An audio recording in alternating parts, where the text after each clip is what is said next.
hampir seluruh pemimpin dunia hari ini berusaha untuk gembirakan hati rakyat. Dan hampir semua rakyat dalam dunia hari ini, tak kira mana-mana negara, fokus utama mereka adalah harga barang kekal relevan ataupun kita cakap tak meningkat. Tapi kalau tuan-puan betul-betul perhati, dah berpuluh tahun pemimpin silih berganti bertukar, harga barang tetap naik. Tak ada maknanya harga barang tak naik. Tuan buatlah apa pun, harga barang tetap naik. Ada pun pemimpin yang hebat, berkemungkinan dia boleh kurangkan inflasi, tetapi dia tetap akan berlaku. Dia tak kena gaya, begitu juga inflasi itu meningkat dengan mendadak.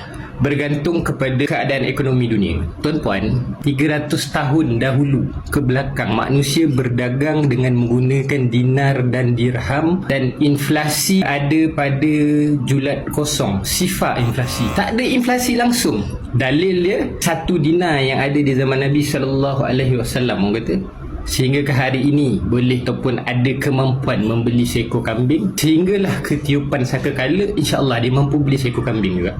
Tuan-puan ambil satu dinar, tuan-puan pusing satu dunia, masuk US, masuk Indonesia, masuk mana-mana negara, tetap ada power yang sama, kerana dinar dan dirham dia tidak terkesan dengan keadaan ekonomi semasa. Jadi apa yang saya nak ingatkan tuan-puan, tuan-puan tidak buat keputusan untuk simpan dinar dan dirham hari ini, tuan-puan kena redha tahun depan harga barang pasti lagi mahal daripada tahun ni, dan tahun lepas lagi murah di tahun ni. Inflasi dia tak kira keadaan ekonomi kita. Kita okey ke, kita tak okey ke, dia tetap akan naik. Tuan-puan ready atau tuan-puan not ready, mudah-mudahan tuan-puan berfikir, tuan-puan guna kemampuan tuan untuk berfikir, dan tuan-puan buat analisis.